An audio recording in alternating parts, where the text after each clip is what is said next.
Je chanterai louange à son nom. Je chanterai Dieu, mon essentiel.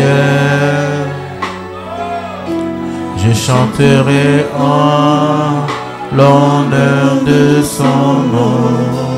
Je chanterai gloire. Je chanterai gloire à l'Éternel. Je chanterai louange. Je chanterai louange à son nom. Je chanterai Dieu. Je chanterai Dieu, mon essentiel. Je chanterai l'honneur de ton nom.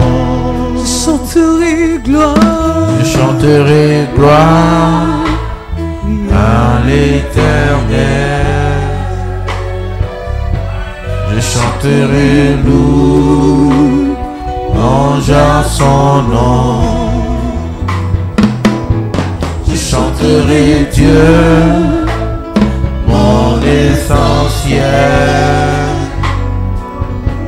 Je chanterai en l'honneur de son nom. Oh oui, je veux, oui, Seigneur, ce que j'ai de meilleur, ce que j'ai de meilleur. Je veux, oui, je veux, Je viens t'offrir ma vie. Oui, à toi mon sauveur. Oui, à toi Jésus-Christ. Et même si je suis fragile, et même si c'est difficile, je chanterai gloire. je chanterai gloire à l'Éternel. Je chanterai louange. Je chanterai louange à son nom. Je chanterai Dieu, mon essentiel. Je chanterai en l'honneur de son nom. Oh, di baras karabaraski, Boroboros korki di barabaras karki di wana ski. Boro barabaras korki di barabaras karki di wana ski. Kadi barabaras korki di barabaras karki di wana ski. Oh, di mama sada barabaras koro barabaras ki di bedeski. Kadi mama kara barabaras korki di barabaras ki. Barakat kiri wana skoro boro skoro kiri wana skiri barabaraski.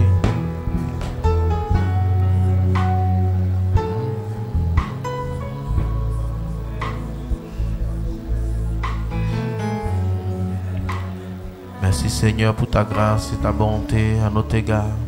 Sois élevé, sois exalté Père, au nom puissant de Jésus. Amen. Alléluia. Gloire à Dieu. Alléluia. Est-ce que tu peux encore acclamer Jésus très fort? Il est vivant, il est le roi. Amen, amen, amen. On peut s'asseoir dans la présence de Jésus. Et bienvenue à chacun à notre deuxième culte de ce week-end. Sois le bienvenu dans la présence de Dieu. Alléluia. Gloire à Dieu. Voilà, nous allons passer à la parole de Dieu. Nous avons la présentation d'un mariage, d'un futur mariage. Ils sont pas encore là. On a présenté les mariés déjà au premier culte. Maintenant, il y a des mariés encore. Il y a eu un mariage hier. Oui, hier.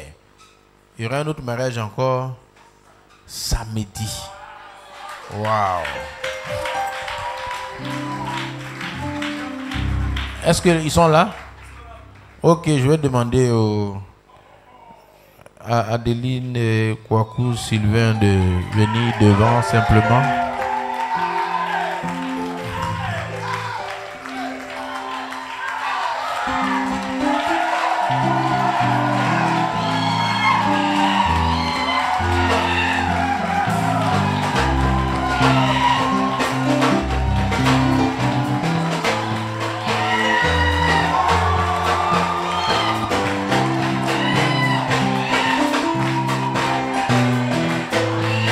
L'Éternel est bon, l'Éternel est bon. L'Éternel est bon, l'Éternel est bon, l'Éternel est bon. Alléluia. Ah, Adeline sourit d'un sourire souriant.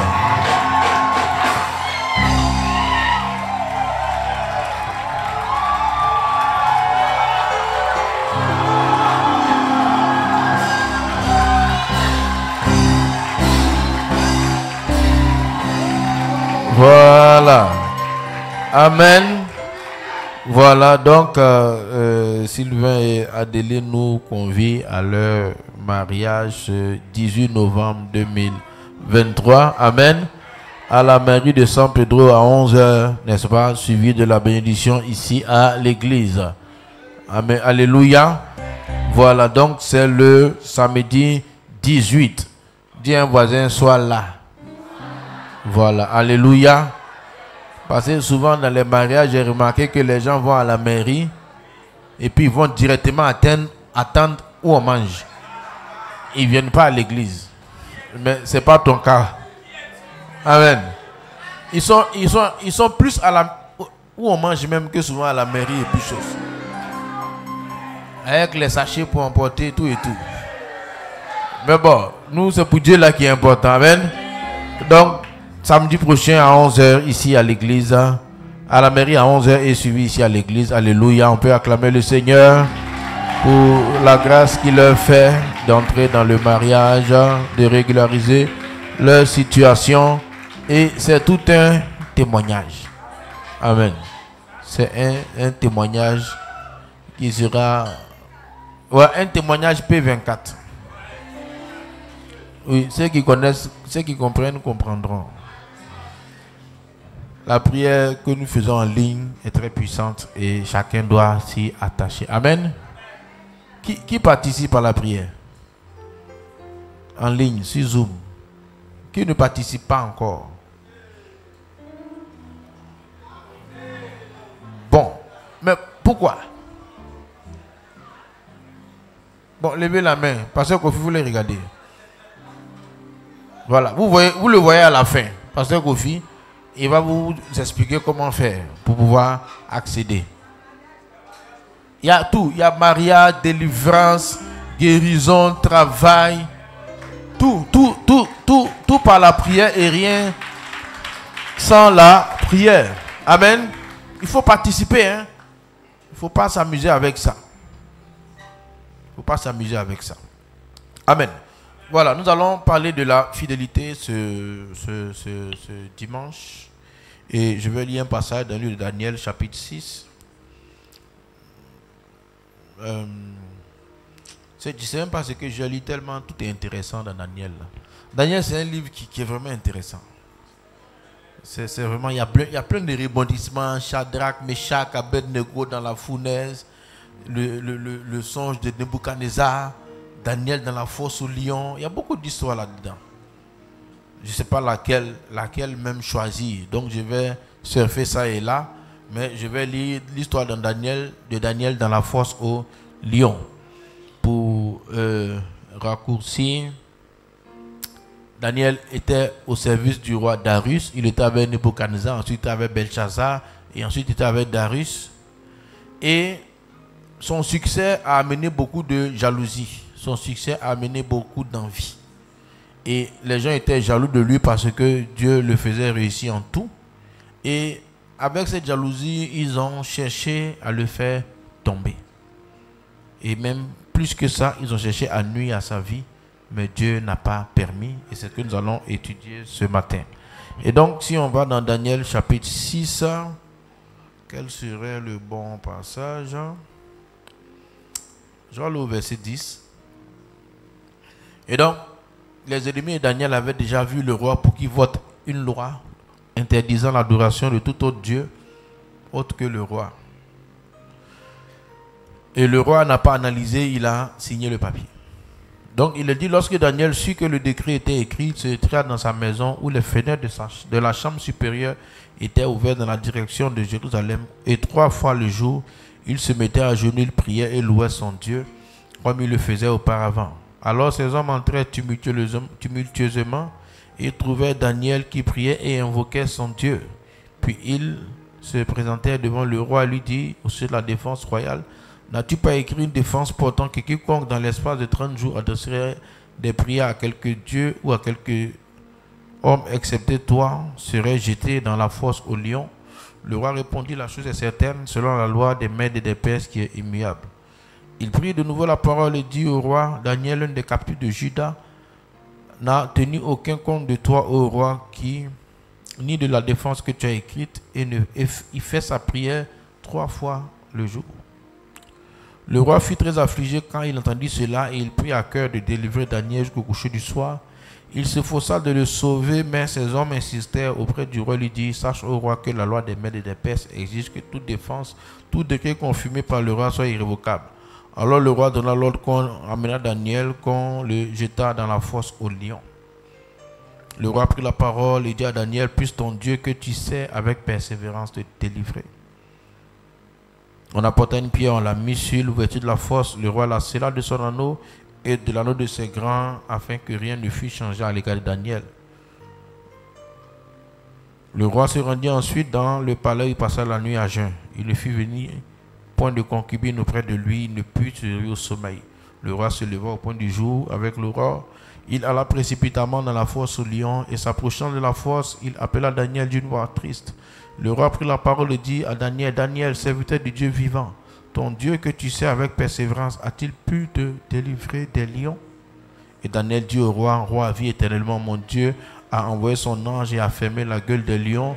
Ils m'ont fait aucun mal parce que j'ai été trouvé innocent devant lui et devant toi non plus, ô roi, je n'ai rien fait de mauvais. Alors le roi fut très joyeux, très joyeux.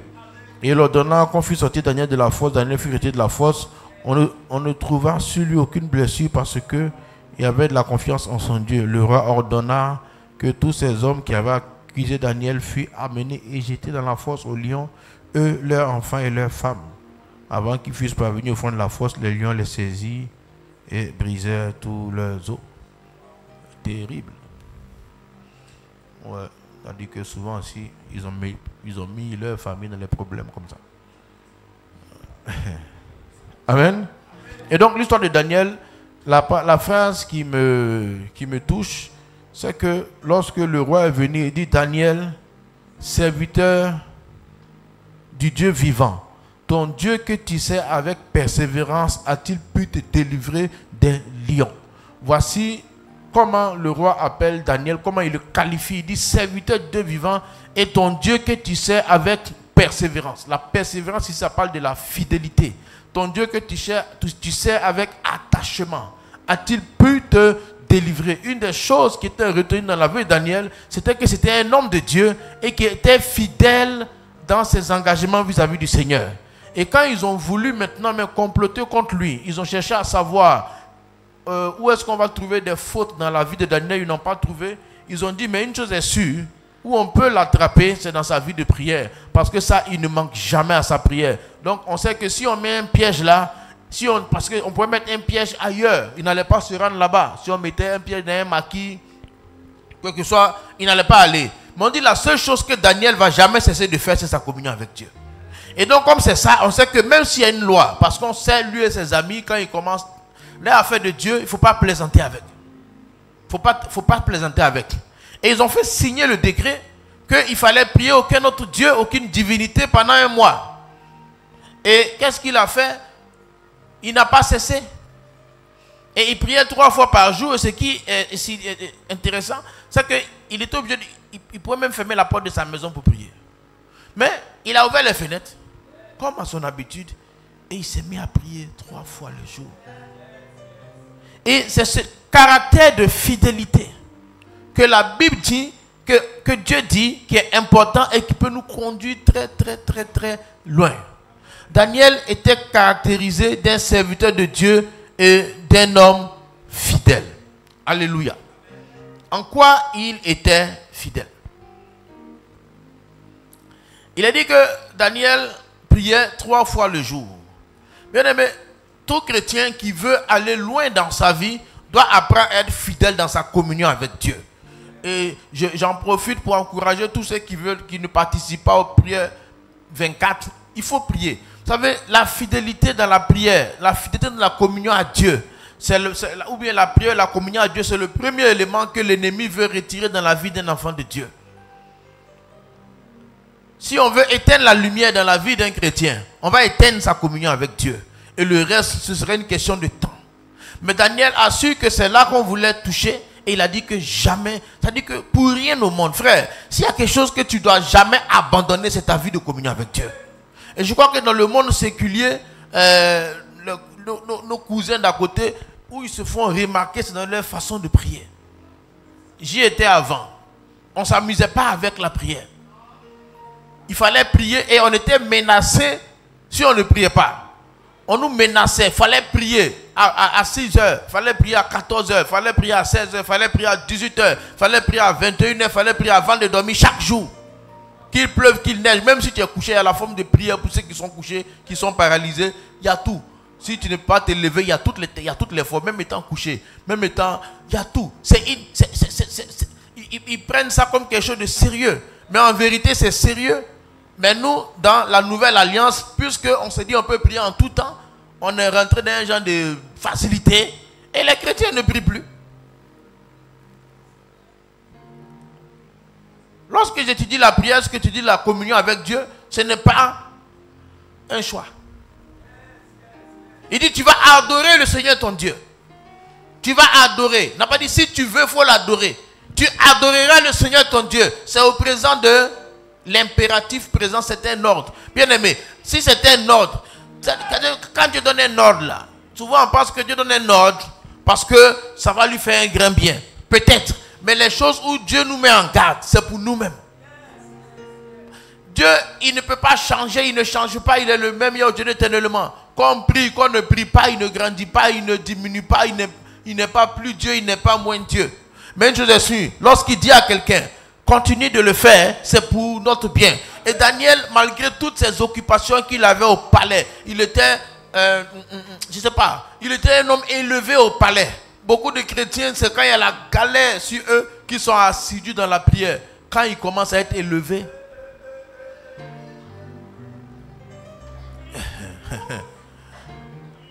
dis à un frère, Daniel était occupé. Mais malgré son occupation, il trouvait le temps de prier 3 fois le jour. Beaucoup de personnes, c'est quand ils ont les problèmes qui courent après la prière, après le jeûne, après la prière. Quand Dieu commence à les bénir, il est tellement occupé qu'il n'a plus le temps de communier avec Dieu. Quel genre de personne es-tu? Le même qui t'a béni, tu l'oublies. Mais sois comme Daniel, quelle que soit la position qu'il avait, il n'a pas changé ses attitudes.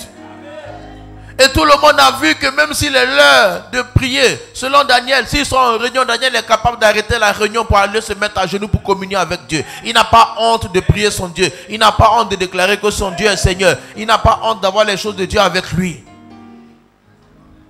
Alléluia. Au palais, tout le monde sait.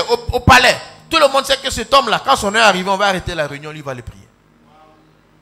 Sa communion avec Dieu. Parce qu'il sait que la base de la vie réussite, la vie réussite là, c'est là.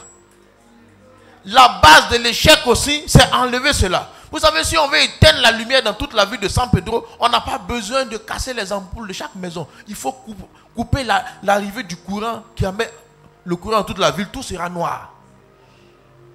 Si le diable veut éteindre la lumière dans la vie de quelqu'un, il n'a pas besoin de venir dans chaque case, chaque maison. Il coupe l'alimentation principale. Et c'est pour ça que la communion avec Dieu, qui est la source de notre force, il faut persévérer. Dans tous ceux qui vont loin, persévérer dans leur communion avec Dieu. Matin, midi, soir. Avec le temps que j'ai mis dans la vie chrétienne, j'ai vu que c'était la chose trop importante. Que la bénédiction ne change pas ta façon d'être. Ah oui. On dit pourquoi tu ne pries pas? Ah non. Vous savez. Ah non. Tu sais. Avant même les premiers chrétiens n'avaient pas de problème de se promener avec leur Bible. D'ouvrir leur Bible en public. Aujourd'hui, beaucoup de chrétiens ont honte de marcher avec la Bible. D'avoir ça en main comme ça. Souvent, le même chrétien, il ne sait même pas s'il va dire oui ou non. Les chrétiens... Ah, il va s'arrêter, ils sont au boulot. On dit déjeuner d'affaires. Et puis maintenant, ils mettent les vins, les bières, les champagnes et autres là. Et puis les païens boivent. Et puis maintenant, on met ça devant toi. On demande, tu es chrétien? Dit, ça dépend. Paul a dit à Timothée, bois un peu de vin. Mais ne pas... Tous les ivrognes qui connaissent même pas la Bible connaissent ce que Paul a dit à Timothée. Il dit, ils ne connaissent pas grand chose, hein? Mais Paul a dit à Timothée, bois un peu de vin. C'est quelqu'un qui m'a dit, c'est un jour, un païen renommé. Mais il connaissait que Paul a dit à Timothée, je ne sais pas. Mais toi, si tu veux boire, bois. Paul a dit à Timothée, tu es Timothée. Tu sais quelle douleur devant Timothée avait, puis on dit de boire. Toi, bon, bref, ce n'est pas toi. Mais il faut être attaché à sa communion. C'est-à-dire que même si on dit on va le tuer, et ses compagnons Shadrach, Meshach, Abednego étaient les mêmes. Parce que quand Nebuchadnezzar a fait la statue, qu'est-ce qu'il a dit? Prosternez-vous, adorez ma statue. Ils disent jamais. La seule divinité sur laquelle nous pouvons nous prosterner, c'est le Dieu qui a fait le ciel et la terre. Ils ont dit, roi, ta statue que tu fais, on ne va pas se prosterner, pas possible. Et le roi s'est mis en colère pour dire, ah ok, vous savez qui je suis. Si vous continuez, je vous mets dans le feu et je verrai quel Dieu va vous délivrer de mon pouvoir. Ils ont dit au roi, roi, que tu veuilles ou non, allume le feu. Le Dieu compris, il peut nous délivrer. Et même s'il ne nous délivre pas, ça dit que même si tu vas nous jeter dans le feu à 10h, qu'à 9h30, un ange vient nous dire que Dieu dit il ne va pas vous délivrer, on ne va pas quand même adorer ta statue. Hein, parce que notre adoration n'est pas liée à ce que Dieu nous donne. C'est lié à Dieu. Dans l'anglais, il dit ça. Il dit, que tu veux ou non, on ne va pas le faire. La fidélité de tout enfant de Dieu doit commencer dans sa relation avec Dieu. Et souvent, beaucoup de personnes, Dieu a peur de les élever. Parce qu'ils n'ont pas de communion forte avec lui. Ils ont une vie de prière trop fragile, qu'ils ne peuvent pas tenir leur destinée. Parce que ta destinée fonctionne, la solidité de ton avenir fonctionne la solidité des fondations que tu as. Si tes fondations spirituelles sont fragiles, une petite élévation peut te perdre. Ah oui, parce que la communion avec Dieu donne la force pour vivre la vie chrétienne. Tu n'es pas assez fort.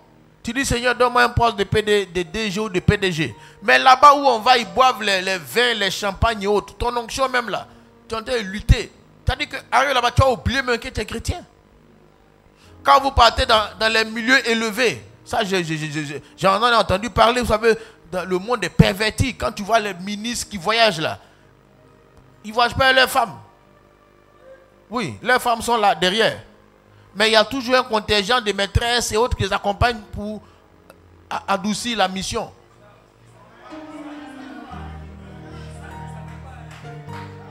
Si, pour rendre la mission plus favorable, plus douce. Maintenant, toi, tu es chrétien. On veut adoucir la mission. Avec une jolie femme, tu fais quoi?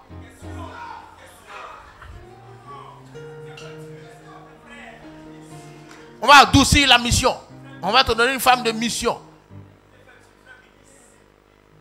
Frère, c'est la vérité, je te dis. Hein. Moi, je causais avec une soeur. Elle n'était même pas informée de ça. Elle était avec un ministre. Et chaque fois qu'ils voyageaient, mais il y avait des femmes qui ont payé leur billet d'avion pour accompagner le ministre. Et quand ils arrivent à l'hôtel, on ne prend pas de chambre pour elle. Ça sous-entend que... Ah. Mais elle craignait Dieu. Et quand ils sont allés, ils n'ont pas pris de chambre. Elle dit, c'est pas... Le monsieur dit, ah, qu'est-ce qui se passe? Elle dit, c'est pas pour si elle est mariée. Elle dit, mais ça fait quoi? Elle dit, aïe. Et puis je crains Dieu. Elle dit, mais ça fait quoi? Et le matin, ils l'ont fait retourner directement à Abidjan. Et il y en a qui sont venus là pour dire, mais attends, le monsieur, il veut de toi, tu refuses. Est-ce que ça laisse des traces? Ça, c'est un compteur de saut de cire qui met clac, clac, comme ça. Il n'y a pas compteur. Donc si tu as fait là, rien n'est compté. Elle dit, mais elle ne peut pas. Tu vois, des gens qui réussissent, ça, c'est des gens de valeur. Il faut que tu aies une bonne fondation spirituelle. Beaucoup de gens sont limités dans leur élévation parce que là où ils sont là, ils sont fragiles. Il y a des niveaux de gloire qui valent peut-être 50 kilos. Toi, ta force, actuellement, c'est 500 grammes, tu peux supporter. Tu demandes 50 kilos à Dieu. On va te donner 4 kilos, tu vas tomber. 4 kilos. Il y a des fois, Dieu attend qu'on soit assez fidèle dans quelque chose pour donner plus. Et quand tu vois le niveau de Daniel, tu sens que cet homme-là, on monte, on descend, il ne va jamais changer sa relation avec Dieu. Et il y a ses amis. On dit, on vous tue. Il dit, tuez-nous. Nous, on ne peut pas changer. Ce n'est pas le jour où la statue s'est présentée qu'ils ont dit ça. C'est quelque chose qu'ils ont cultivé toute leur vie. Et quand ça arrive, ils disent, mais ça, ce n'est pas à l'ordre du jour. On dit, prosternez-vous, dit, pourquoi? Devant vous, un mortel. Jésus a dit, il faut mieux craindre celui qui peut tuer.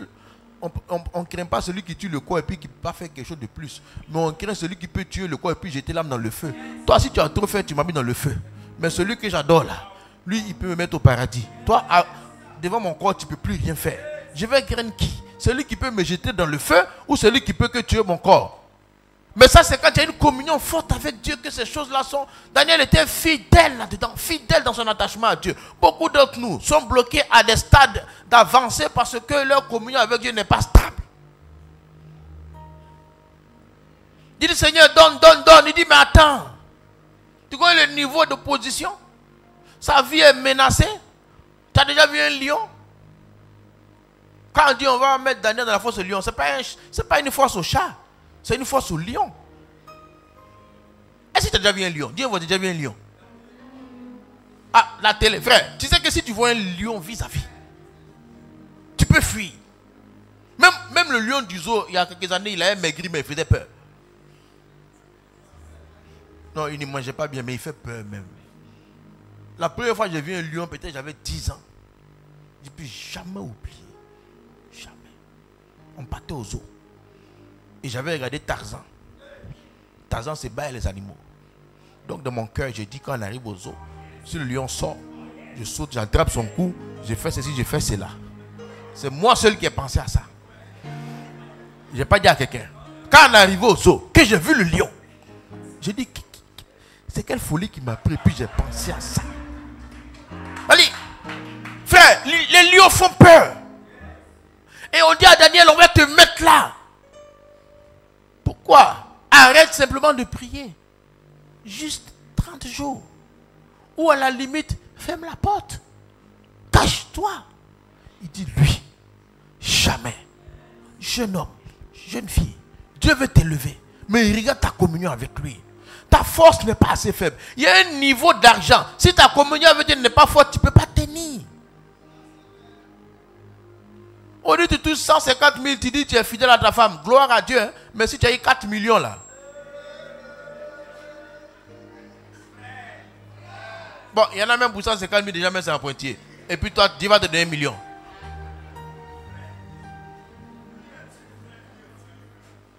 On va te payer 12 millions. On va te payer 22 millions. On va te payer 40 millions. Vas-tu garder ta fidélité? Ça, c'est pas le jour ça va venir que tu as réfléchi à ça. C'est maintenant qu'il faut commencer. C'est maintenant. Oh Seigneur, élève-moi. Il dit, mais tu ne peux pas tenir. Tu ne peux pas tenir. Parce que, il ne faut pas dire que tu vas tenir. Hein. L'argent qu'elle a là, il n'est pas camarade de quelqu'un. Oui.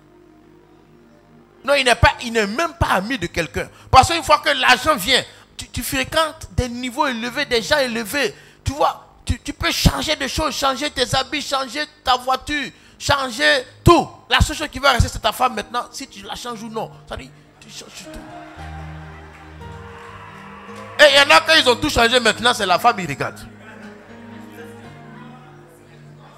Oh, il a changé ses habits, il a changé sa voiture, il a changé sa maison, il a changé tout. Bon, il ne peut pas changer les enfants. Mais c'est la tante qui est là maintenant. Elle les regarde comme ça, il ne sait pas. Quelqu'un la regarde là, il dit, est-ce qu'elle sait où je vais, dans quel endroit je vais, qui je visite, qui je rencontre. Mais si un homme est sage, il va comprendre que ce qui a contribué à son élévation, c'est cette femme qui est là. Et il va se comporter comme un Samson. Parce que Dieu t'a donné la force, tu as laissé la femme de destinée pour aller prendre Delilah. C'est Delilah qui l'a rendu zinzin à cause de sa force physique. C'est-à-dire qu'il a la force, mais il n'a pas de fidélité dans sa relation avec Dieu. Sa force l'a conduit dans les problèmes. Musclé, cadeau. Balèze comme ça, paquet comme ça, tablé chocolat, musclé. Mais aucune relation forte avec Dieu. Petite femme vient le voir, il tremble comme ça. Ah! On dit Samson, tu es un libérateur. Il dit oui, mais attends, tu as laissé Dieu. Tu vas avec la force. Parce que Dieu ne se répand pas de ses dons. Hein? Oui. Non, Dieu se répand de ses dons. Dieu peut te donner un don. Tu peux mal vivre, ça va rester à toi. Mais c'est une séduction de penser que comme le don est là, Dieu est là. Samson, il pensait que Dieu était avec lui. Il est arrivé au niveau de la folie extrême. Où ils l'ont envoûté, envoûtement niveau 4. Oui. Va lire son histoire. Parce qu'il est devenu fou. Mais dedans, on vient le voir. Vous dit, on veut te tuer. Mais on n'arrive pas à te tuer. D'où vient ta force? Dis-nous. Quelqu'un qui dit, on veut te tuer. On n'arrive pas à te tuer. Où est ta force? Dis-nous. Tu restes à la personne et tu es en train de me manager. Non, il faut me couper ici. Coupe-moi là, coupe-moi là. Et quand tu dis, fais-moi ceci, attache-moi des cordes comme ça, ils vont essayer. Ça échoue. Et puis on va te voir pour dire, mais attends, on veut te tuer, tu ne nous expliques pas correctement comment on te tue. Samson, quelle est cette histoire où tu ne veux pas mourir vite? Et puis il dit, ah non, je te dis ça après. Mais c'est la folie qui a commencé d'un envoûtement, qui a commencé parce que sa communion avec Dieu a quitté. Parce qu'il était envoûté terriblement. Terriblement. Là, l'homme vient de Dieu. La communion avec Dieu, la vie de Dieu entre nous, simplement. Ce n'est pas tellement de faire beaucoup de choses. Et souvent dans l'église, il y a l'erreur que font les chrétiens. Ils privilégient le service de Dieu à l'adoration de Dieu.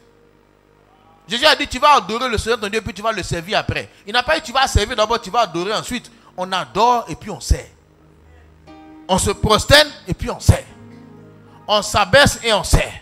Chaque jour, chacun doit démontrer sa fidélité à Dieu. Parce que quand tu te lèves, tu vas dans ta chambre, tu vas sous un arbre, quelque part, que ce soit, et puis tu dis, Dieu, je suis là. C'est tellement beau à voir. Tu sais, quand tu es en prière, tu es beau. Oui, quelqu'un qui prie, il est beau. Il y a une beauté de voir quelqu'un te prier, il parle à Dieu comme ça, il dit, oh Seigneur, tu es. Et puis le ciel regarde, voici quelqu'un, tu vois. Et puis c'est joli à voir, tu vois. Quand tu pries, tu es joli à voir. Spirituellement, tu es joli à voir. Ta version en prière est intéressante à voir. Beaucoup sont bloqués. Hein. Toute avancée est en tout cas, si Dieu a aimé quelqu'un, il ne veut pas que la personne meure. Bon, en guillemets. Mais Dieu, l'élévation ne va pas dépasser le niveau spirituel. Sinon, l'élévation serait un problème. Ça, c'est clair. Il dit, on ne met pas du vin nouveau dans des vieilles gouttes. Parce que si on n'a pas changé la goutte, le vin, là, quand il va fermenter, il va déchirer. Et le vin et la goutte sont perdus. Donc, Dieu veille à ce que chacun soit une goutte neuve avant d'avoir une onction nouvelle. Et la goutte neuve, c'est la forme que nous avons. C'est les habitudes que nous développons. Les vieilles habitudes ne peuvent pas prendre la nouvelle onction. Les vieilles habitudes ne peuvent pas tenir la nouvelle gloire. Il faut avoir des habitudes ancrées dans la présence de Dieu. Avant de connaître Jésus, tu vivais comme tu voulais. Maintenant, donne-toi la discipline d'être fidèle dans ta communion avec Dieu. Première chose de Daniel, c'est ça. Deuxième chose que Daniel avait quand on voit un peu plus loin, c'était quelqu'un de consacré. Ça, c'est un peu plus haut. Parce que quand le roi a commencé à les garder avec lui, il dit, il va leur donner sa nourriture.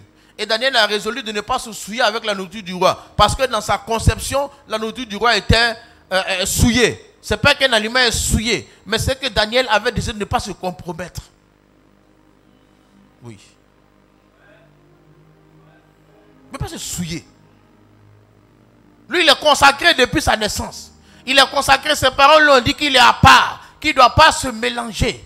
Et il était ferme, il dit qu'il était résolu. Ça veut dire que la tentation de la belle nourriture était là, mais il était résolu. Parce que ce qu'un homme n'a pas résolu, il ne peut pas arriver à faire. Décider de vivre la sainteté, c'est une décision. Et puis un courage. Parce que ce n'est pas parce qu'on a décidé qu'il n'y aura pas de tentation. La tentation peut venir de manière active ou de manière passive, mais elle vient quand même. De manière active, c'est toi qui cherches. De manière passive, ça te cherche. Dans tous les cas, ça va venir. Oui ou non? Bon, de toute façon, de manière active, parce que la chair même aime la tentation. La chair, les yeux et les oreilles aiment ce qui n'est pas bon. Les oreilles des femmes aiment entendre les bérets, tu comprends? Il y a un goût dans la bérétisation. Quand on dit béret, c'est les critiques des gens. Tu sais, quand on va prêcher la parole, il y en a qui ont sommeil. Mais quand on va dire, est-ce que tu sais ce que Amoin Constantine a fait? Si on dit, viens t'expliquer le théorème de Pythagore, racine carrée de l'hypoténuse, la somme des carrés. Mais est-ce que tu sais ce que Amoin Constantine, ils l'ont giflé? Oh, il faut être décidé pour discipliner ses oreilles. C'est la consécration. Les oreilles sont consacrées aux choses de Dieu. Tu es un homme. Il faut être discipliné pour la consécration de tes yeux. Parce que la femme, ce sont les oreilles. Les hommes, ce sont les yeux. Bon, oui. Œil de l'homme. Ce qu'il ne doit pas regarder, il regarde. Tu comprends? Tu regardes comme ça, les images. Un coup, ça sort. Bah.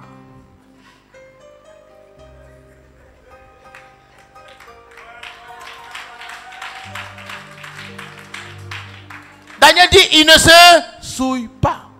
La plupart des gens qui vont dire non, ils sont tombés dans un péché sexuel. Tu pensais à quoi?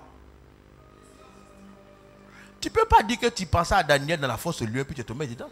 Tu avais des pensées tordues, mais tes pensées tordues sont arrivées à ce que tes yeux ont vu. Ou toi, la femme, tu es tombé parce que ce que tes oreilles ont entendu. Il est venu te dire que tu es le cœur de son cœur brillant. Et avec une voix suave. Oh. Ténor, alto, soprano dans ses oreilles. Oh. Le serpent par là à Ève, il a mis dans les oreilles d'Ève tout ce que son mari Adam a dit, elle a mis de côté. Et Dieu a dit quoi? Au lieu de fuir, tu écoutes. Sois consacré, consacre tes oreilles. Consacrons nos oreilles. Consacrons nos yeux. Si les oreilles et les yeux sont consacrés, la bouche sera consacrée aussi. Parce que ce qu'on entend, c'est ce qu'on a envie de dire. Ce qu'on voit, c'est ce qu'on a envie de dire. Daniel était résolu, décidé. Mais c'est une décision. Frère, c'est une décision. Tu veux t'en sortir. Satan veut détruire ta vie. Satan veut te mettre dans la fosse au lion. Mais si la gloire de Dieu est sur toi, aucun lion ne pourra te manger. Tu comprends? Ils ont mis Daniel dans la fosse au lion. Les lions ne l'ont pas mangé. On peut penser que les lions n'avaient pas faim. Mais quand on a jeté les ennemis de Daniel dans la fosse au lion, ils ont été mangés. Ça veut dire que les lions avaient faim. Mais Daniel était dans une dimension avec Dieu qu'on ne peut pas le manger. Tant que tu vas garder la dimension que Dieu veut que tu as, tu ne seras pas mangé. Tu ne seras pas mangé. Mais c'était un homme consacré, résolu. Il dit, il ne veut pas se souiller. Aujourd'hui, chrétien, tu vas aller loin avec Dieu. Prends la résolution de ne pas te souiller. Ce n'est pas évident. Parce que la tentation est là. L'odeur des bons plats de Nebuchadnezzar, c'est là. Aujourd'hui, quand on sort, c'est là. Les hommes, ils sortent. Les femmes sont habillées façon. C'est là. Chaque jour, frère. La vie même, c'est un combat de chaque jour. Ah oui, pantalon plaqué, mini-jupe, machin. Les hommes, ils sont dans cauchemar. Bon, il y en a aussi qui aiment ça. il sort matin. Frère, c'est pas facile. Il faut te consacrer. Tes yeux ont vu. Fais comme ça. Maintenant, où tu sais que tu es distrait, c'est quand tu regardes 3 fois. Tu n'es pas concentré. Ben, premier là, tu n'as pas fait exprès, tu as vu. Deuxième, tu voulais voir c'est qui. Maintenant, troisième, tu regardes pourquoi.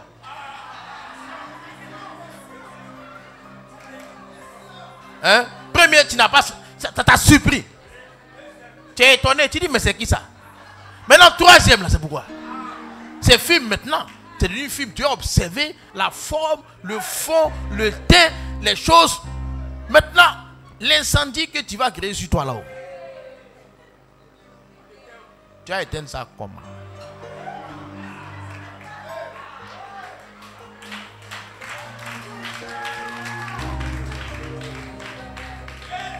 Tu vas éteindre ça comment? Donc, soit concentré, soit consacré. Daniel dit, il ne se mélange pas, il ne se souille pas. Tu es marié. Tu sais, péché de sexe ne connaît pas le mariage. Le péché, c'est ça, ne fait rien avec Marie. On dirait, mais il est attiré par Marie. Et ça dit que les hommes mariés là, les femmes d'aujourd'hui font rien à vous. Ils font rien à vous. Aïe. C'était avant qu'on respectait ça. Et tu es marié bien vrai. Ça c'est bague. Ça c'est bague. Tu dis, hé, ça c'est bague. Mon frère, chacun se fait respecter. Tu es allé faire quoi là-bas?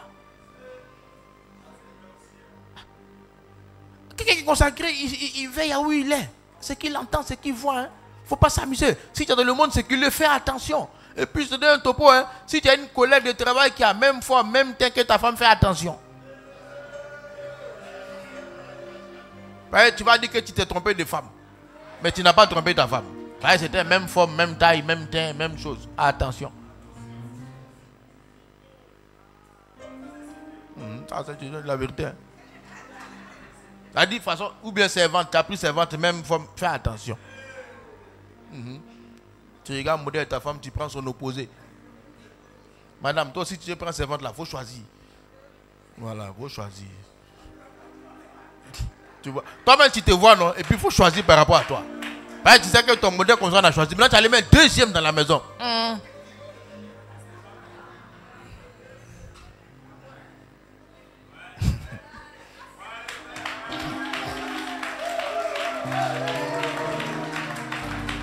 Ah, tu allais mettre deuxième. Oh, deuxième là est soumise à cause des salaires. Oh, ta femme qu'elle a été faite par là matin, midi, soir. Tu comprends un peu? Oh, l'autre là, moi je t'entends, c'est l'argent, t'entends. Je dis, mais voici Zéna la guerrière et voici à moins la douceur. Zéna la guerrière, à moins la douceur. Attention.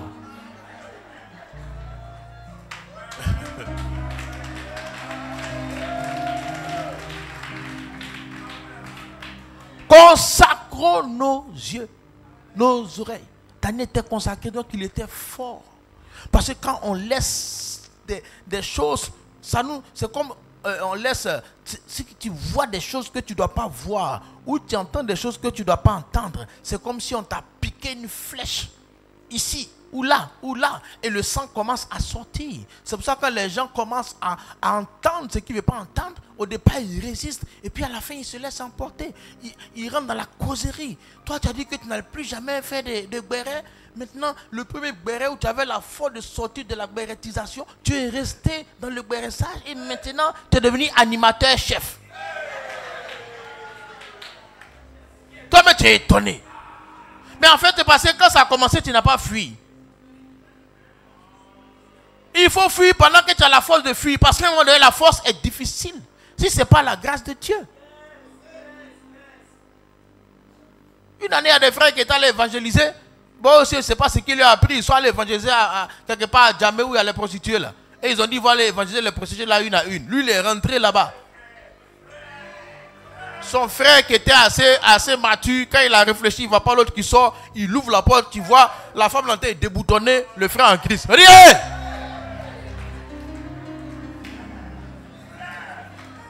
L'évangéliste a été évangélisé. S'il n'était pas allé, c'est-à-dire que c'est la femme qui enlève, il est comme ça. Toi, tu allais dire Jésus est Seigneur. Et puis tu allais faire quoi là-bas? Il dit non, on allait évangéliser. Voilà maintenant. Si l'autre n'était pas allé. Non, sérieux, c'est une histoire vraie. Hein? Allez, il est comme ça. Et puis on enlève ses boutons. Hey. Viens partir. On l'avait piqué déjà. Il a perdu énergie, il n'a plus de force.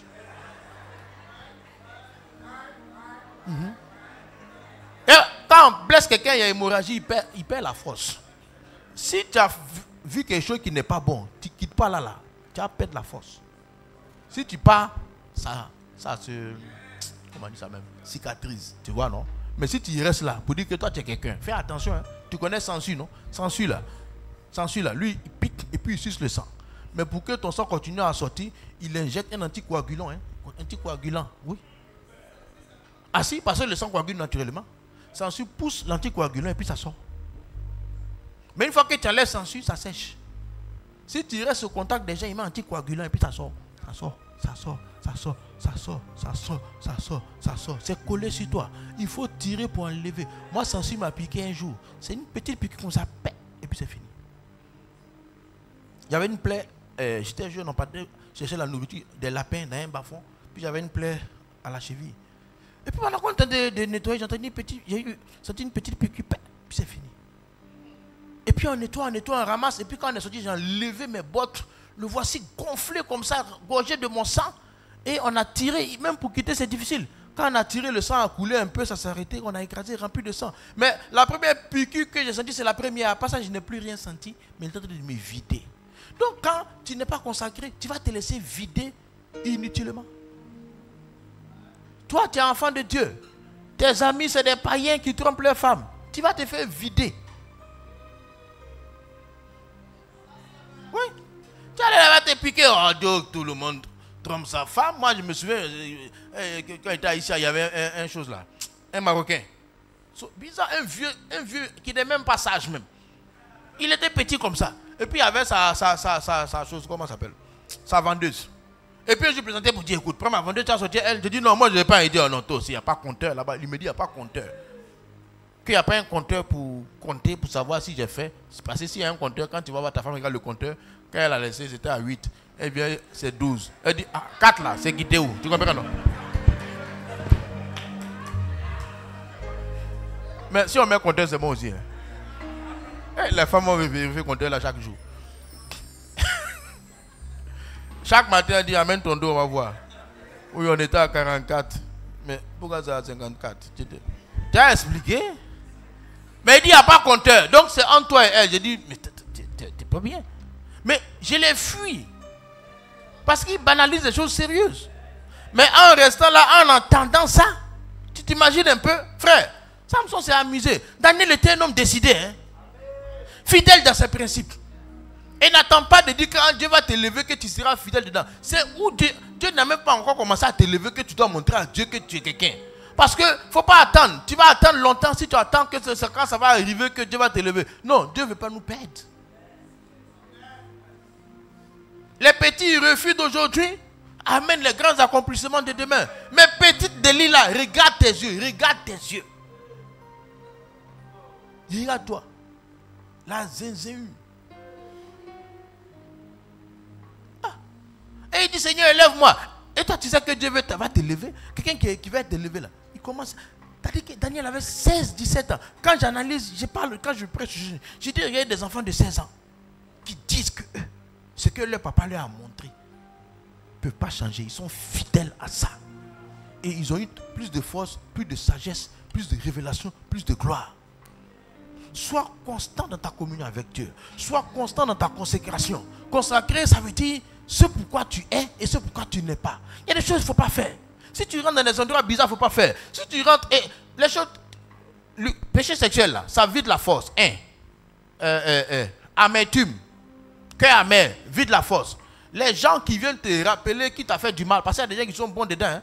Quelqu'un t'a insulté, ton oncle t'a maltraité, et puis toi, si tu as gardé, tu es en train de pardonner, tu viens à quelqu'un, il m'a fait du mal. Hein. Tu dis, ah bon, mais il est mauvais. Hein. Tu sais qu'il y en a qui viennent mettre l'huile sur le feu de ta plaie. Ça dit que ils ne veulent pas te laisser. Puis tu veux dire, je vais laisser. Tu as laissé pourquoi? Tu es trop gentil. Hein? Ça, on ne laisse pas. Ça, on ne laisse pas. L'amertume, là, ça vous plaît aussi. Ça vide l'homme. Tant que Satan mettait quelqu'un dans l'amertume, tant qu'il peut avoir sa vie, Il fait une brèche. Il devient amer. Il le voit comme ça. Il ne parle plus. Après longtemps, on causait avec une soeur, avec mon épouse. Elle se met dans l'église. Les gens lui ont tapé sur le dos, lui ont fait du mal dans l'église. Ils l'ont cassé. Elle était devenue amère. Quand elle a vu, son visage était fatigué. Vieilli. Elle a expliqué, mais il faut laisser, c'est rien. Et quand elle a laissé, on l'a vu 3 jours après, son visage était rayonnant. Elle s'est sentie mieux. Mais en même temps qu'on lui a fait du mal là, parce que l'amertume, la Bible dit qu'un esprit abattu dessèche les os. Hein. Vrai, elle a commencé à avoir mal à la cheville. Je n'ai pas dit que tous ceux qui ont mal à la cheville sont amers. Hein. Mais les douleurs, la Bible dit que ça dessèche les os. Ça dit que ça crée des problèmes de santé. Donc souvent, les gens qui ont douleur de genoux, rhumatisme aigu, arthrose, machin, douleur vient ici, douleur vient là, ça se promène là. Il faut fouiller si tu n'en veux pas à quelqu'un. Et tu en veux à quelqu'un, tu as raison jusqu'à demain. Tu sais, c'est ça qui est. Ça, c'est quand tu as raison jusqu'à demain là. C'est-à-dire que le Satan te prêche, puis tu as laissé pourquoi? Tu peux pas laisser que même si on dit l'homme n'est pas. Toi, tu n'es pas mouton, il y a ce qu'on t'a fait. Et puis tu vas accepter. Tu es mouton, tu ne suis pas mouton, j'ai gâté. Il vide la force. Mais le Daniel, viens. Persévérant dedans. Je fais attention aux gens qui sont négatifs. Aux gens qui voient le noir. C'est pas que ce que tu as vu est faux. Mais tu es en train de te vider. Maintenant, si tu veux aller loin, il ne faut pas te vider. Un cœur joyeux est un bon remède. Quelqu'un qui dit que lui n'est pas amer, c'est qu'il faut être joyeux. Ouais, si toi tu n'es pas joyeux, tu n'es pas amer, c'est bizarre. Tu ris jamais, tu souris pas, tu ris pas, tu n'es pas drôle. Histoire drôle t'énerve. Il y en a histoire de ça les énerve. Hein. Tu sais, en fait, ça cache une amertume peut-être. Parce que la Bible dit quelqu'un est joyeux. Mais le problème c'est que l'amertume, ça vide la force. Et les gens se sentent faibles. Ils se sentent comme ça. Daniel a décidé de garder son cœur. Alléluia. Alléluia. Quatrième chose qu'on a vu dans la vie de Daniel, c'était quelqu'un qui avait l'idée de faire du bien. Tu sais, un des moyens de se préserver, c'est de chercher à faire du bien. Oui. Il y en a qui vont dire, je ne vais pas faire du mal, mais je vais rester au milieu. Non. Il faut s'engager dans faire du bien. Daniel avait à cœur le bonheur des autres. Il faut penser faire le bonheur de quelqu'un. Il faut penser faire du bien à quelqu'un de manière désintéressée. Ça donne une force. Mais lorsqu'on est centré sur soi, qu'on est dans une attitude d'attendre ce qu'on va nous donner, ce qu'on devait nous donner, ce qu'on a fait nous donner, on est trop fragile. Mais lorsque tu te mets en position d'apporter, de donner, de faire du bien, comme Joseph a vécu toutes sortes de trahisons, toutes sortes de méchanceté, mais au milieu de, quand il était esclave d'abord, il travaillait bien, il faisait du bien. Quand on l'a mis en prison, il faisait encore du bien. Il se souciait des autres. Il venait voir pour dire pourquoi ton visage est triste. Pourquoi vous êtes triste ce matin? Pourquoi vous avez le cœur abattu? Qu'est-ce qui vous arrive? Et il commence à expliquer. C'est pas que lui n'a pas de soucis, mais une façon de s'en sortir, de se préserver, c'est de faire du bien. N'attends pas que ton cœur soit totalement libre pour faire du bien. C'est quand tu vas commencer à faire le bien que ton cœur va être libéré. Alléluia. On s'engage dans les choses de Dieu pas parce qu'on les a, mais parce que Dieu dit de le faire. Alléluia. Combien de fois on allait prier pour les malades, moi-même j'ai prié pour les malades, moi-même je ne me sens pas bien. Mais je n'ai pas dit que j'attends de me sentir bien pour aller prier. Non, je vais prier. Je vais chercher à t'aider. Je vais te donner les conseils que je veux, qu'il faut. Je vais prier pour toi, je vais prier pour ton futur, je vais prier pour ton salut, je vais prier pour ta croissance, je vais prier pour que les problèmes de ta vie soient résolus. Fais du bien à quelqu'un.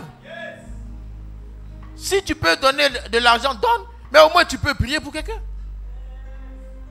Lorsque les gens expliquent leur situation, prends à cœur le sujet d'une personne, va prier pour elle. Seigneur, souviens-toi d'elle. qu'un jour, le ciel entend autre prière de quelqu'un que ce que tu continues à prier pour dire mes problèmes, mes factures, mes enfants, mes foyers. Non, pas mes foyers, mon foyer. Non, pas mais. Pas mais. Il n'y a pas de mais qui tiennent. Mais, Seigneur, souviens-toi d'un tel. Au milieu de tes difficultés, il y a des gens en difficulté. Daniel était captif de Juda. Mais lorsque Nebuchadnezzar a voulu faire tuer tout le monde, il dit pourquoi? Nebuchadnezzar allait dormir, il a rêvé, son rêve l'a troublé. Quand il s'est réveillé, il a oublié son rêve, mais il sait que ça l'a troublé. Souvent ça arrive à certains d'entre nous. Tu fais des rêves terribles, mais tu ne t'en souviens pas. Lui aussi sait que c'est terrible. Donc il sait qu'il avait embauché des magiciens, des devins. Il les a appelés pour dire, les gars, c'est maintenant que votre travail va commencer. J'ai une mission pour vous. J'ai fait un rêve là. Ça m'a troublé, mais le tout c'est que j'ai oublié le rêve. Donc je vous demande une chose. Allez vous coucher chacun chez lui. Dormez. Rêvez à mon rêve. Et puis n'oubliez pas mon rêve. Maintenant, trouvez l'explication qui est cachée derrière le rêve que j'ai oublié, que j'ai rêvé là. Et puis venez me dire. Ils disent, roi. Bon. Déjà expliquer un rêve, c'est pas évident, mais donne le rêve, on va essayer. Il dit, mais je vous dis que j'ai oublié. Vous êtes payé pour ça. Il dit, il n'y a pas quelqu'un qui peut faire. Il dit, il n'y a pas quelqu'un. Le roi dit, hein, si vous ne partez pas dormir tout de suite pour rêver à mon rêve là, vous, vos enfants, vous tuez tous. Et ça arrive aux oreilles de Daniel. Daniel n'a pas peur si on le tue parce qu'il va auprès de Dieu. Mais il voulait sauver les gens. Il dit, oh, on va tuer des innocents. Il dit, Shadrach, allons nous coucher. Alors chercher Dieu. Il prie, il dort, il se lève, il prie, il dort. Dieu lui montre, il vient, il explique. On libère les gens. Mais c'est un cœur d'aider. N'attends pas que ta vie soit... Il ne faut pas dire que quand j'aurai 1 million, je vais aider. Ce n'est pas une bonne façon de prier. Hein, parce que tu risques de ne pas avoir.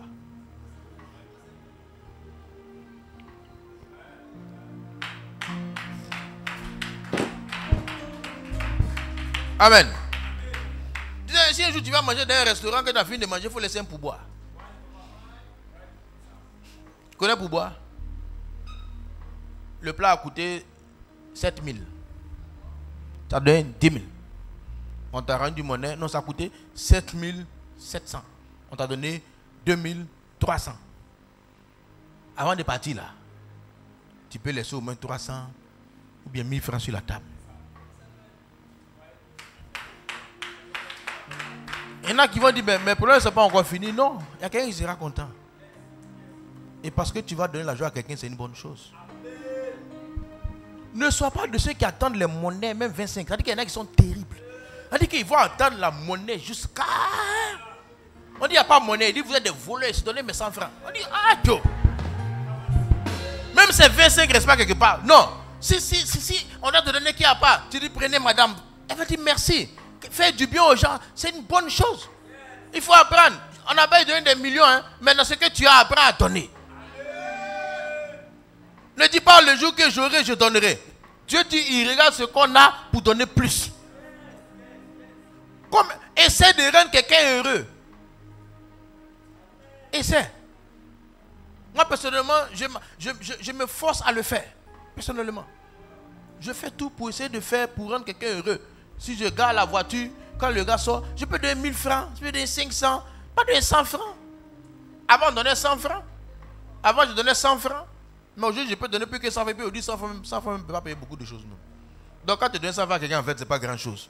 Donc, aujourd'hui, notre monnaie de référence, c'est 500 francs aujourd'hui, en vérité.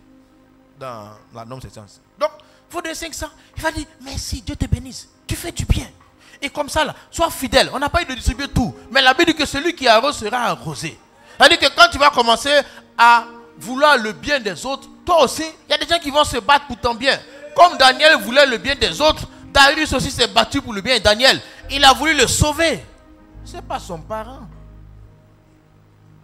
Mais c'était quelqu'un qui a fait du bien. Et c'est une fidélité qui commence très tôt. Moi, en tout cas, j'ai appris ça quand j'étais au sommet de la galère d'apprendre à faire du bien. Ce n'était pas évident. Ah oui, au sommet où j'étais sur le trône de la galère. C'est-à-dire que le sommet de la galère avec G majuscule, il n'y a pas eu à la fin. Tellement tu es dans une galère galérisée, historiquement prouvée, géographiquement localisée, scientifiquement démontrée. Pas plus que tu es dans une galère sauvage. Mais quand même, il faut aider quelqu'un.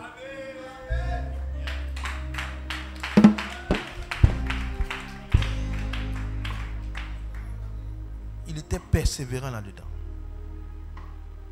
Alléluia. Quatrième chose qui m'a touché dans la vie de cet homme, il savait se contenter de ce qu'il avait. Parce que lorsque j'ai étudié, je disais à mon époux, j'ai dit, mais Daniel, quand je vois son histoire, parce que les rois du temps, eux, ils avaient des harems, ils avaient des cours royales où ils pouvaient avoir 1000 femmes, 2000 femmes. Et souvent, ils prennent les femmes pas parce qu'ils vont avoir des rapports avec elles, c'est juste pour, je ne sais pas trop pourquoi, mais c'est pas possible qu'il y en ait 1000 femmes. Mais quand même, ils tenaient à ce que les femmes là demeurent fidèles. Donc, tous les hommes qui travaillaient dans la cour du roi étaient castrés. Oui, quand on dit, Daniel a parlé au chef des eunuques là. Eunuque, c'est quelqu'un qu'on a castré. Il y a castration physique ou castration chimique. Mais je pense que pour eux là, c'était physique. On dépose les deux boules, on prend un couteau, pap, on enlève, c'est fini. Ou bien, il y en a qui enlevaient tout même. Si, on les prenait enfant comme ça, on dit sur un eunuque, on le prend, je ne sais pas s'il y avait anesthésie ou quoi. On place ça, on prend un truc, pap, et puis on court, on dit c'est fini comme ça. Donc tu le vois 1m90, 90 kg, beau tablé de chocolat. Tu sais, pour un homme c'est frustrant. Un homme qu'on a castré peut être amer tous les jours de sa vie. Et maudit tous ceux qui ont contribué à cela. Mais Daniel, il lui manquait ça. Mais il vivait heureux quand même. Après on a se contenter, je n'ai pas d'aller faire castrer quelqu'un. Non. Je veux dire qu'il y a des choses qu'on n'aura pas forcément. Je veux dire qu'on aura des inconforts dans la vie. Il y a des situations qui ne vont pas changer. Mais il ne faut pas attendre que ça change pour être heureux. Il faut être heureux tel que tu es. Il était... Donc il ne parle pas de ça parce que supposons qu'il savait cela. Tu lui as dit, oh moi Daniel, il faut me regarder. On m'a castré quand j'étais enfant. Eh Dieu, oh Dieu, l'homme est mauvais. L'homme est un loup pour l'homme. L'exploitation de l'homme par l'homme. Oh, la méchanceté humaine, tome 1. Méchanceté humaine, tome 2. Méchanceté humaine, tome 3. Non, Daniel marche comme un homme qui n'est pas castré. Il vit heureux parce qu'il savait se contenter de ce qu'il avait. Alléluia. Les gens qui volent savent se contenter de ce qu'ils ont. La situation qu'ils ont. Ça ne veut pas dire que Dieu va les laisser là où ils sont. Mais celui qui apprend à se contenter de là où il est, il y a beaucoup de chances que Dieu l'envoie plus haut. Mais si quelqu'un maudit, parle mal de là où il est, il ne faut pas être de ceux qui sont amers, de ceux qui parlent mal de tout. Il y en a qui ne sont jamais contents de rien, ils décrivent leur vie comme un cauchemar. Non, ta vie n'est pas un cauchemar. Sois heureux. Tu es marié, sois heureux. Tu es célibataire, sois heureux. Les célibataires, soyez heureux. Heureuse. Bon, de toute façon, ne pensez pas que c'est les femmes seulement qui ont un problème de ça. Hein. Quand les hommes qui ont dépassé 40 ans, là, on casse leur cou aussi. Championnat est sérieux. En tout cas, 40 ans, là, pour se marier, c'est dur. Donc, quand la femme a dépassé 40 ans, un homme de 40 ans célibataire, pour se marier, c'est dur. Non, c'est dur. Hein. Où il est là, c'est comme un poisson frais qu'on a mis au feu là, il a pris une forme, il est d'une sec, il ne peut pas changer. Toutes les femmes le voient et disent, tiens, il est dur comme ça. Donc il est frais, mais les jeunes sont malléables. Donc il y a des hommes de 40 ans qui sont malheureux parce qu'ils ne trouvent pas de femmes. Hein. Bon, tu vas dire que la proportion des femmes est plus que ça, plus que les hommes. Bon, ça je ne sais pas, mais ce qui est sûr, il faut être heureux là où tu es. Si demain Dieu te donne quelque chose, bénis son nom. Mais il faut être heureux. Tu es seul, sois content. Tu es en couple, sois content. Tu as un enfant, sois content. Tu n'as pas d'enfant, sois content. Ce que tu peux changer, tu changes. Ce que tu peux changer, tu peux changer. Ne t'inquiète pas de ce que tu peux changer. Bats-toi sur ce que tu peux changer. Mais ce que tu peux changer. Il y en a qui viennent te voir, oh, jusqu'à quand tu vas, ils viennent voir, tu n'as pas d'enfant, je veux mon petit enfant. Mais si c'était comme ça, montre-nous le marché où on vend enfant, j'ai payé pour vous envoyer. C'est Dieu qui donne. Ils ont castré le monsieur. Tu vois un homme costaud comme ça castré, bien. Bel homme. Si une femme vient le voir, oh mon chou, il va dire tanti. À part chou, il n'y a plus rien. C'est fini. Elle dit, oh, je te fais plaisir, je te plais pas. Ce n'est pas une affaire de plaire. Ce qui peut faire plaire, ils ont enlevé tout. Non, c'était terrible dans le temps. Ils castraient les gens. Ils prenaient le couteau, pow!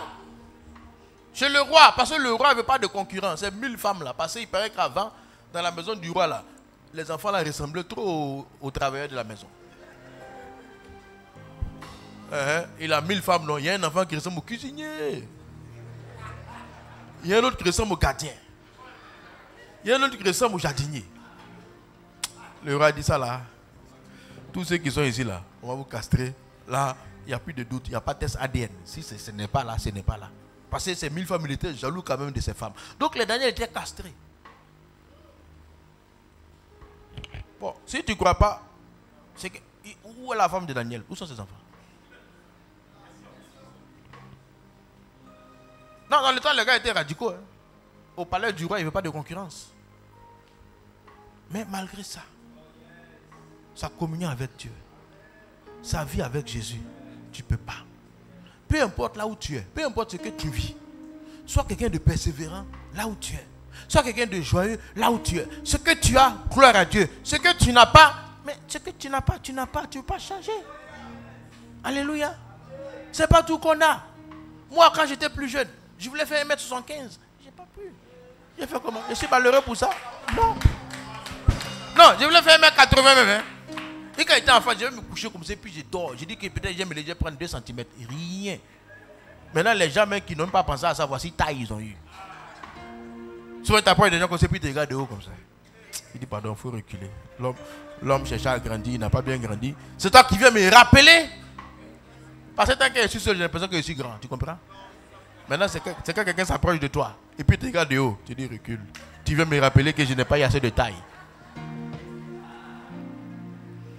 Ouais, peut-être c'est pour ça que mes amis n'étaient pas trop grands de taille, même qu'ils savaient. Chacun marche avec chose. Mais l'ancien président de la France, il était petit de taille. Sarkozy. Quand il partait visiter une usine, là, tous les travailleurs grands étaient, on dit, il ne faut pas venir le lendemain au travail. Hein. Ouais. Son personnel arrive, on regarde tous les travailleurs, tous ceux qui sont un peu grands, là, on dit, ne travaillez pas demain. Ouais, si on filme, tout le monde en même temps, on ne sait plus qui est grand que qui. On dit que toi, comme ça, ne l'as pas travailler ces jours-là. Oh, on dit, toi, tu as congé. Toi, tu as congé. Toi, tu as congé. Toi, tu as congé. Voilà, 1m55, vous tous venez travailler. Là, vous vous approchez. Oui, monsieur le président, voilà, il paraît grand. Toi, tu fais 1m75, le gars 1m55. Quelle est cette histoire? Mais un homme ne peut pas s'allonger, donc il faut être heureux à sa taille. Parce que de toute façon, quand tu es petite taille, ton centre de gravité est bas. Quand tu cours bien. Oui. Et puis quand tu t'habilles aussi, ça va. Enfin, chacun tous les avantages de sa chose. Moi, j'ai tous mes avantages. Il faut trouver pour toi aussi. Si tu es grand et taille, trouve pour toi. Amen. Il y a des choses que Dieu ne t'a pas données. Mais malgré ça, demeure attaché à lui. Ce qu'il t'a donné, il t'a donné. Ce qu'il ne t'a pas donné, il ne t'a pas donné. Peut-être c'est les gens qui t'ont enlevé ce que tu devais avoir. Mais ne change pas ta fidélité vis-à-vis de Dieu. Daniel était constant. Malgré tout ça, tu ne vas jamais mentionner en train de parler de ce qui manque. Parce que Jésus avait comblé sa vie. Et ce qui fait qu'il n'avait peur de rien. Et il était un témoignage vivant de la vie de Dieu. Fidèle dans les problèmes. Fidèle dans les épreuves. Alléluia, on peut acclamer le Seigneur.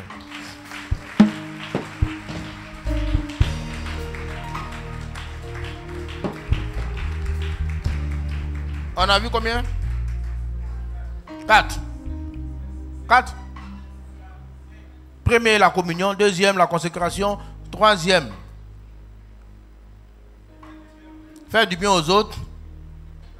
Se contenter. Dernier point qu'on va voir, c'est l'humilité qu'il avait. 5e point. Parce que les gens, il faut persévérer dans l'humilité. Il faut persévérer dans l'humilité. L'humilité, c'est quelqu'un qui sait considérer les autres. C'est quelqu'un aussi qui apprend facilement. C'est quelqu'un aussi qui sert les autres. Et c'est quelqu'un qui ne cherche pas les postes élevés. Ne cherchons... Faut laisser les gens vont t'amener devant. Mais ne cherche pas à être devant. Ne cherche pas les titres. Ne cherche pas les honneurs. Les gens courent après que les gens aient les honneurs. Et on ne fait pas attention, ça enfle. Mais il ne faut pas... Ça dit que les Français, même eux-mêmes, ils ont fini ça. Bon, je ne sais pas s'ils sont orgueilleux, mais ils appellent les gens par leur prénom, tu vois. En Afrique, ici, là, on est simple, mais il y a un genre d'orgueil qui est nous ici, là. Si tu ne l'as pas appelé archevêque international, il ne te répond pas. Oui, ils sont en attaché à des choses. Mais Jésus, on l'appelait Jésus. Je n'ai pas dit que si on appelle quelqu'un par un titre pastoral, ça veut dire autre chose. Mais souvent, il y a une certaine carapace qui fait manquer un genre d'orgueil, de non, de moi, on ne me dit pas ceci, moi, on ne me fait pas cela, moi, on aurait dit ceci, on aurait dit, me dit cela. Ou bien, ils sont allés mentir sur Daniel, ils sont allés mentir sur Shadrach. Et puis, tu sais, un des critères que je vois souvent dans l'humilité, si on ment sur toi, et puis tu laisses tomber. On t'accuse d'avoir fait quelque chose que tu n'as pas fait. Et devant tout le monde, celui qui a un cœur humble, il ne va rien dire. Celui qui n'est pas humble, il va dire, excusez-moi, j'ai quelque chose à dire. Ce qu'il a dit, ce n'est pas totalement vrai. C'est vrai au début, au milieu, mais vers la fin, ça a glissé un peu. Il a dit, si je marchais, mais en fait, je ne marchais pas, je courais lentement. Donc, je ne sais pas entrer. Ils vont expliquer dans l'explication plein de choses. Il dit, toujours ils ont quelque chose à dire, frère. Souvent, c'est une forme d'orgueil. La Bible dit, ayant en vous les sentiments qui étaient en Jésus, il n'a pas considéré que comme une proie arrachée d'être égal à Dieu. Ça veut dire que sa condition de divinité, là, il n'a pas vu ça comme si on lui enlevait quelque chose. Parce que quand on voit Jésus marcher, c'était un brisement pour lui. Ah oui, quitter dans la gloire de Dieu et puis prendre la forme d'un homme, c'est terrible. J'ai expliqué le modèle, l'exemple au premier culte. J'ai dit, si Dieu donnait à quelqu'un l'occasion de se réincarner dans un animal, et si on dit par exemple un mouton, j'ai pris 2 moutons. Il y a les moutons sahéliens qu'on appelle la race sahélienne. Là. Ils ont la tête un peu arrondie, les cornes, et puis ils sont costauds comme ça. Et puis il y a les moutons de Côte d'Ivoire qu'on appelle mouton jalonké, mouton bicyclette. Là. Petit mouton, il est petit concours, sec. Il a 4 ans, il ne peut plus. Il est... Maintenant, on dit toi, tu vas te réincarner dans un mouton. Tu choisis le bicyclette là, ou bien sahélien. Si tu dois être un mouton, tu veux choisir lequel? Ce qui est joli, non? Mais Jésus, on l'a mis dans la bicyclette. Mais on dit il a paru comme un simple homme. Ça dit qu'il aurait pu paraître comme un roi. Il aurait pu paraître comme un homme haut, dans une grande famille. Mais il est né dans une famille pauvre. Qui n'avait même pas d'argent pour payer la clinique à sa naissance. Qui n'avait même pas assez d'argent pour faire les... Il était pauvre. Mais il aurait pu naître dans une grande famille. Mais l'humilité a fait qu'il a accepté le bas. Et c'est pour ça que Dieu l'a élevé. Alléluia. Je n'ai pas dit de chercher à s'abaisser. Mais l'humilité, c'est bon. Et il y a des fois, moi, je teste mon... Si on m'accuse de faire quelque chose que je n'ai pas fait, je ne cherche même pas à m'expliquer. Hein. Ça ne me dit rien. Non. M'expliquer, non. Il faut croire ce que tu veux croire. Mais pour dire, souvent même la réunion est finie. Hein. On a dit quelque chose sur toi. Tu dis non, il faut qu'il vienne t'expliquer. Ce qu'il a dit là, ce n'était pas totalement vrai. Mais en fait, frère, on a dit sur toi, ça fait quoi? On dit que tu as fait. Tu dis que tu n'as pas fait. Mais ça fait quoi? Et toi, tu prends ça, tu es malheureux. Tu es triste. Ils ont menti sur moi. Ça, c'est la méchanceté. C'est comment on dit ça même? L'exploitation mensongère de l'homme par l'homme. On ment. Et puis, tu prends ça comme... Non, on n'a qu'à mentir sur toi. On dit insulter, il ne rendait point d'injure. Maltraiter, il ne rendait pas. Ils ont menti. Jésus a été condamné sur un mensonge. Toute la nuit, on cherche un bon menteur, ils n'ont pas trouvé. C'est juste qu'au matin, ils ont eu 2 qui ont fait un petit mensonge qui a pu passer. Mais jamais il n'est venu se plaindre. Déjà, il a pris un corps simple. Et puis, il est mort de quelle mort? La mort à la croix, c'est la mort des criminels les plus méchants de la terre. Tu vois, il aurait pu dire que même si je dois mourir, que je meurs d'une mort honorable, d'une crise cardiaque ou quoi que ce soit. Non, ils vont le crucifier. Et les crucifiés, ils avaient le chemin de la honte. Ils ont la croix sur l'épaule, ils sont nus. On crucifiait les gens nus.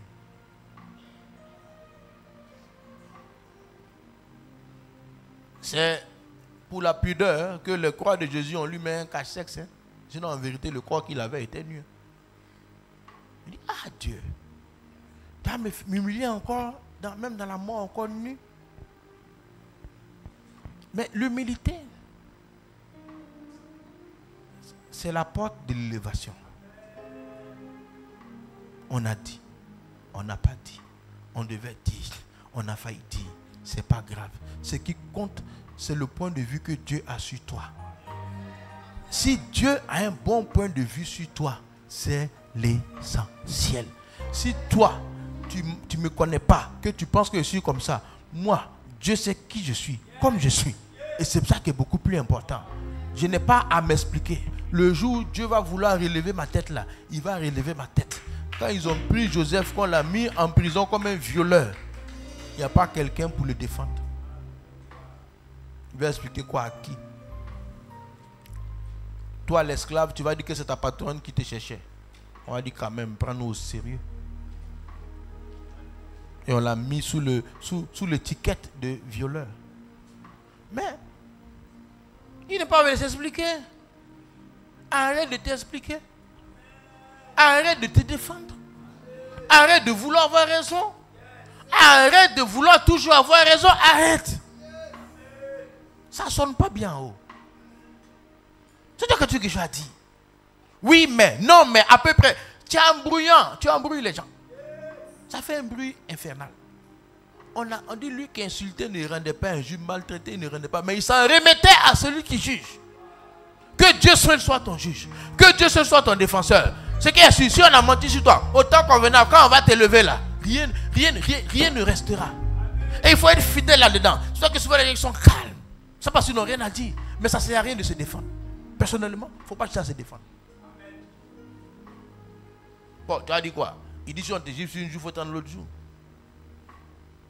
Il n'a pas dit si on a raison ou pas. Parce qu'il y en a à faire respect à l'étranger. Il doit régler ça. Ils ont dit ça. Ils n'ont qu'à dire. Moi-même, personnellement, j'aime quand on dit. Oui. Et moi, j'aime ça. Non, c'est trop doux. Mais attends, quand on ment sur toi, c'est dit qu'on va que Dieu va te lever. Tu comprends, non? Ah, c'est ça. Ah oui. Non, on n'a qu'à mentir. Je t'ai dit que l'élévation n'est pas loin, frère. Donc, mentez. Et il y a Pasteur Castano. Vraiment, il y a un zinzin qui s'est levé contre lui. Mais regarde comment Dieu a levé Pasteur Castano aujourd'hui. Toute la France fait garde à fou. Mais il y avait un fou qui était sur Internet, qui parlait de lui, Tu vois, à la hauteur du mensonge, c'était à la hauteur de l'élévation. Mais tu ne l'as jamais vu. Je ne sais pas si tu as vu Pasteur Castano venir faire, bon, je vais faire un direct, on va se clasher. Toi, le frère qui dit ça sur moi. Moi aussi, j'ai les dossiers sur toi. Attends, non. Croyez ce que vous croyez. Le jour où Dieu va venir, il va remettre des choses en place. On sera qui est qui. Ne cherche pas à te défendre. Si on dit d'expliquer ta conduite, explique-la. Mais cherchez toujours que... Non. La grandeur de quelqu'un se voit quand il refuse de s'expliquer. Tu fais plus peur aux gens quand tu te tais que quand tu te plains. Ah oui, on a fini de t'insulter, de te marcher dessus, puis tu es calme. On dit que tu n'as rien à dire, il n'y a rien à dire, tu fais peur. On dit quelque chose à dire? Non. C'est bon. Dis quelque chose? Non, ça va. Ils ont peur. Peur, on ne sait pas. Mais quand tu as fini d'expliquer, on dit, oh, Jésus, insulté, maltraité, silence. Restez calme. On dit comme une brebis muette qu'on mène à la boucherie. Il est resté là comme ça. Mais il pouvait claquer le doigt et tout le ciel allait descendre pour régler le problème. Mais puisque c'était écrit, il est resté comme ça. Accepte aussi l'humilité. Sois fidèle dans l'humilité, sois fidèle dans l'abaissement et Dieu va te lever au nom puissant de Jésus.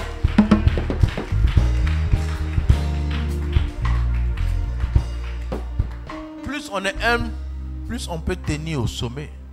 Parce que l'orgueil précède la chute et l'humilité précède la gloire. Et à le niveau d'orgueil, Dieu ne peut pas nous amener plus haut. Parce que plus on est haut, la chute est grande. Mais que l'humilité soit ton partage au nom puissant de Jésus. Alléluia.